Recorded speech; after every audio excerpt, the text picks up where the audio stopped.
ଆହୁରି ଟିକେ ଉନ୍ନତି ଆବଶ୍ୟକ।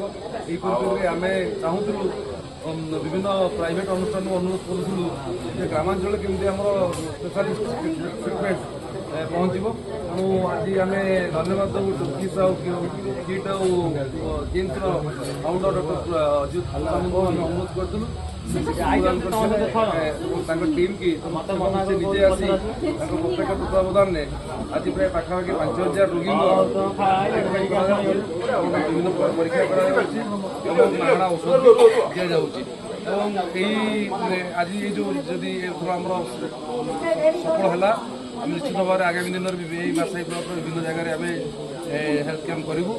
ଏବଂ ଧନ୍ୟବାଦ ଦେବି ଡକ୍ଟର ସାମନ୍ତଙ୍କୁ ଯଦି ତାଙ୍କ ଭାଷଣରେ କହିଲେ ଯେ କେନ୍ଦ୍ରାପଡ଼ାରେ ସେ ଗୋଟେ ହସ୍ପିଟାଲ ପ୍ରତିଷ୍ଠା କରିବା ପାଇଁ ଯାଉଛନ୍ତି, ଆମେ ନିଶ୍ଚିତ ସ୍ୱାଗତ କରିବୁ। ତାପରେ ଆମେ ଯେଉଁ ସେବା ଆମେ କଟକ ଭୁବନେଶ୍ୱର ଦୌଡ଼ିବାକୁ ପଡ଼ୁଥିଲା ସେ ସବୁ ଆମ ଘର ପାଖରେ ଆମେ ପାଇପାରିବା।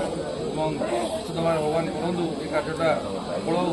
ସମସ୍ତଙ୍କୁ ଧନ୍ୟବାଦ। ମୁଁ ଦେବି ଆମର ଗାଁର ଯୁବକମାନଙ୍କୁ ଏବଂ ସ୍ୱେଚ୍ଛାସେବୀମାନଙ୍କୁ ଏବଂ ଆମ ହାଇସ୍କୁଲ ପ୍ରଧାନ ଶିକ୍ଷକଙ୍କୁ ଗାଁର ଯେଉଁ ଯୁବକମାନେ ସମସ୍ତଙ୍କୁ ଧନ୍ୟବାଦ ଦେବି ଏବଂ ନିଶ୍ଚିତ